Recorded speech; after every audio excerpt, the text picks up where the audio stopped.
ہم اعمال کی حفاظت نہیں کرتے، اس لیے ہمارے دلوں کے اندر اللہ کی محبت، تعلق، عشق کا نور جمع نہیں ہو رہا، اس لیے ہمارے دلوں میں حضور پاک صلی اللہ علیہ وسلم کی محبت، تعلق، عشق کا نور جمع نہیں ہوگا۔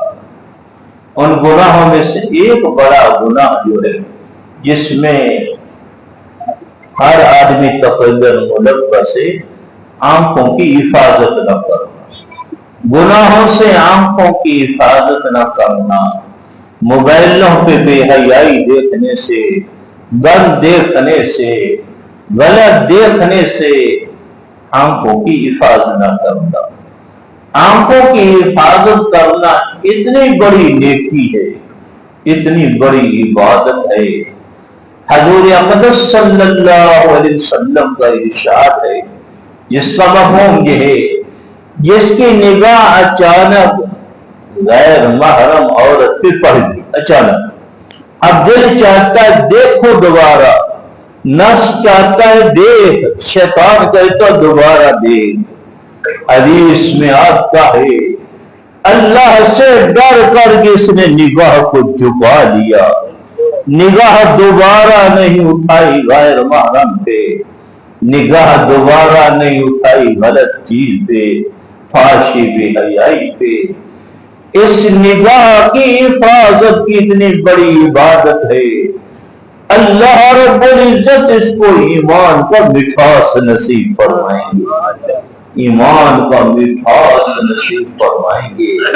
اس حدیث پاک سے معلوم ہوتا ہے نگاہوں کی حفاظت کتنی بڑی عبادت، کتنی بڑی عبادت ہے کہ نگاہ کی حفاظت کرنے سے اللہ اس کو ایمان کا مٹھاس نصیب فرمائیں گے۔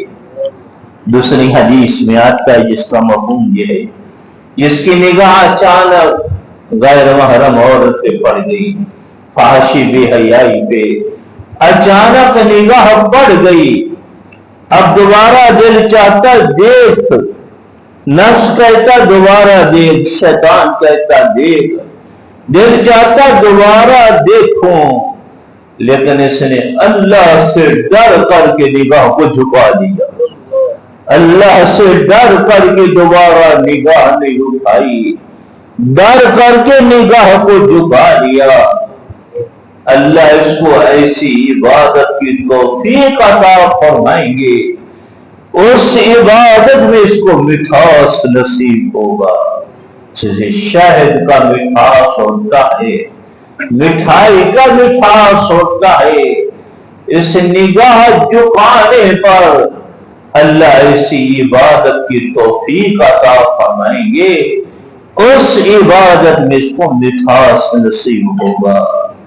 ایک دفعہ مولانا طارق جمیل مدظل العالی مرکز میں بیان میں فرما رہے تھے، اے نوجوان بد نظری کی لذت محسوس کرنے والے، اے نوجوان بد نظری کی لذتیں اٹھانے والے، نگاہ کو جھکا کر کے دیکھ، اللہ نے نگاہ کو جھکانے کی کتنی بڑی لذت رکھی ہے۔ اللہ ایمان کا مٹھاس نصیب فرمائیں گے نگاہ کو جھکانے پہ، اللہ عبادت کا مٹھاس نصیب فرمائیں گے نگاہوں کو جھکانے پہ۔ اللہ کا حکم ہے قُل لِّلْمُؤْمِنِينَ يَغُضُّوا مِنْ أَبْصَارِهِمْ، میرے محبوب مومنوں سے کہہ دیجئے، مومنوں کو کہہ دیجئے اپنی نگاہوں کو جھکا کے چلا کرے۔ یہ مومن کا شیوا ہے، بازار میں چلتے ہوئے ایسی طرح مختلف جگہوں پہ جاتے ہوئے یہ نگاہ کو جھکا کے چل رہا ہو، ادھر ادھر بد نظری کرتے جانا، فحاشی بے حیائی دیکھتے جانا، یہ منافق کا طریقہ ہے۔ مومن کا طریقہ ہے اپنی نگاہوں کو جھکا کے چلتا جائے۔ ہمارے دارالعلوم فیصل آباد میں میرے استاد محترم تھے حضرت مفتی احمد جان رحمہ، کیا نام تھا؟ حضرت مفتی احمد جان رحمہ اللہ۔ ادھر اسماعیل خان میں پنیالہ کی جگہ وہاں کے رہنے والے، ہم ان سے سبق پڑھتے، بڑے اللہ والے، جیسے 5-7 منٹ پہلے سبق ختم ہو جاتا ہے، اس سبق ختم ہونا نماز کا اتنا شغف ان کو تھا، انہوں نے کہا تم بچوں تکرار کرو، خود رکھنوں کی نیت مان لیں، اگلی گھنٹی بجے تک نفل پڑھتے رہے۔ انہوں نے تبلیغ کا کام ہمارے دارالعلوم فیصل آباد میں بہت کیا۔ ثالثہ کے اندر میں نے پہلا سے روزہ ان کے ساتھ لگایا، بہت ساری چیزیں میں نے ان سے سیکھ لی، اور آ کر پھر میں اس سے روزے پر جمعہ بھی پڑھایا۔ بڑے اللہ والے تھے، بڑے اللہ والے۔ ہمارے دارالعلوم فیصل آباد میں اس دور میں لوگ ڈھیلے استنجے بھی استعمال کرتے تھے، تو ٹوٹیوں کے ساتھ پانی کی ٹینکی تھی، وہاں روزانہ ڈھیلے پڑے ہوتے تھے، ڈھیلے بہت سارے لوگ پھر وہاں سے لے کر کے استنجے خانے میں جاتے، وہاں بھی ڈبے رکھے ہوئے تھے، ڈھیلا استعمال کر دو ڈبے میں ڈال دیتے، لیکن پتہ نہیں چلتا تھا یہ ڈھیلے لے کر کون آتا ہے، کون وہاں اٹھا کے لاتا ہے۔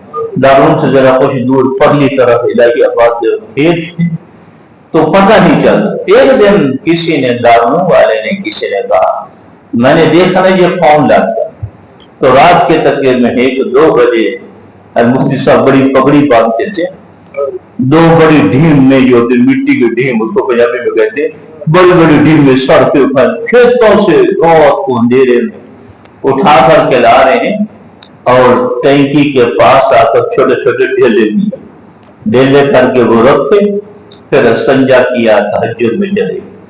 اس وقت پتہ چلا کہ دارالعلوم میں ڈھیلے مفتی احمد جان صاحب لایا کرتے، نفلوں میں ان کو بڑا ہی شغف تھا، بڑا شغف نماز میں۔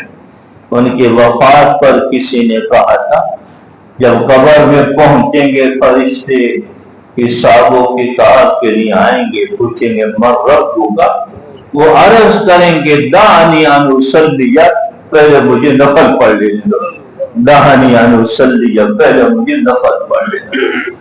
وہاں بڑا تبلیغ کا انہوں نے کام کیا، دارالعلوم فیصل آباد میں مختلف جگہوں میں۔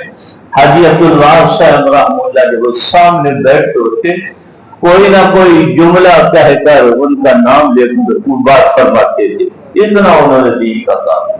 ان کی یہ بات آپ کو سنانی ہے، وہ قصدن نگاہ کو اتنا جھکاتے جھکاتے ان کی گردن ایسی ہو، وہ جو قرآن کا حکم ہے قل للمؤمنین یغضوا من ابصارہم، محبوب مومنوں سے کہہ دیے اپنی نگاہوں کو جھکا کے چلا کرے۔ اور اللہ کے رسول کا جو حکم تھا کہ کوئی غیر محرم پہ نگاہ کرے فوراً نگاہ نیچی کر دے، انہوں نے قصدن اتنی نگاہ کرتے کرتے ان کی گردن ایسی ہو، ایسے میں نے خود دیکھا، ایسے ہمیشہ چلا کرتے تھے، جب وہ آگے آتا پھر یوں گردن اٹھا کے دیکھا کرتے تھے۔ ایک دفعہ دارالعلوم کے پرانا گیٹ پہاڑی گراؤنڈ کی طرف تھا، وہاں سے نکلے، اچانک ایک عورت سامنے آ گئی، تو چونکہ سر نیچے لگا ہوا تھا اس کو ٹکر لگا۔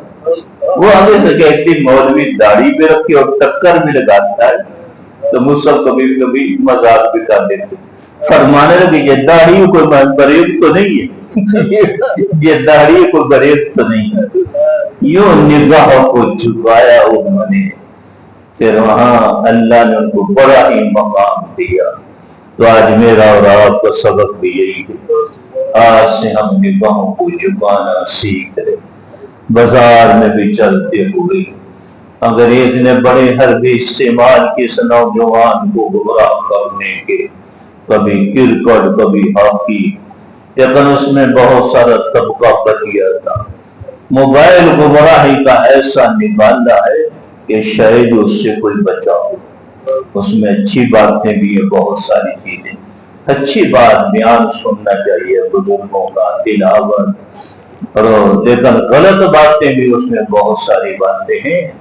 جو نوجوان ساری رات بے حیائی موبائل میں دیکھتا ہے، اب بتاؤ اس کے دل کے اندر نور کہاں جمع ہوگا؟ اس کے اندر تلاوت کا نور کہاں جمع ہوگا؟ ذکر کا، درود پاک کا نور کہاں جمع ہوگا؟ پھر اس کو صبح کی نماز پڑھنے کی کیسے توفیق ملے گی؟ جس نوجوان نے ساری رات موبائل پہ بے حیائی دیکھی. اس لیے خصوصیت سے ہم موبائلوں پہ بے حیائی دیکھنے سے اپنی نگاہوں کی حفاظت کریں. ہم بڑے بڑے اعمال کر رہے ہیں لیکن اپنی نگاہوں کی حفاظت نہ کرنے کی وجہ سے ان سارے اعمال کا نور ہم ضائع کرتے جا رہے ہیں. جس سے میں نے مثال دی، وہ اتنی بڑی ٹوٹی کھولی ہوئی ہے لیکن وہ چھلنی میں اس میں صبح سے شام تک اس میں پانی پڑ رہا ہے لیکن وہ پانی جمع نہیں ہو رہا، نکلتا جا رہا ہے. میری اور آپ کی مثال ایسی ہی ہے. ہم سارے ذکر کا نور، تلاوت کا نور اور عبادات کا نور، نوافل کا نور ہم وہ آنکھوں کے اندر حفاظت نہ کرنے کی وجہ سے ضائع کرتے جا رہے ہیں.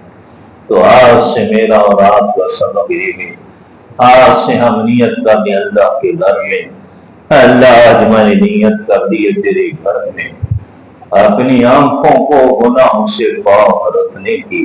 اے میرے کریم اللہ، ہم سب کو آج سے اپنی نگاہوں کو پاک رکھنے کی توفیق عطا فرما. تیرا اپنی محبت کا نور ہمیں نصیب فرما، اپنے عشق کا نور، اپنے تعلق معرفت کا نور ہمیں نصیب فرما. اے کریم اللہ، اپنی نگاہوں کی حفاظت کرنے کے بعد ہمیں اپنے حبیب پاک صلی اللہ علیہ وسلم کی محبت کا نور، تعلق عشق کا نور نصیب فرما. ہاتھ کھڑے کر کے بتاؤ کون کون نگاہوں کی حفاظت کرو گے؟ انشاءاللہ آج سے تم نے شروع کر لیا تو انشاءاللہ چند دنوں میں دیکھو گے اللہ کی محبت، عشق، تعلق ہمارے دل میں آ رہا ہے. حضور پاک صلی اللہ علیہ وسلم کی محبت، تعلق، عشق آ رہا ہے. اللہ رب العزت مجھے اور آپ کو عمل کی توفیق عطا فرمائے. وآخر دعوانا ان الحمد للہ رب العالمین.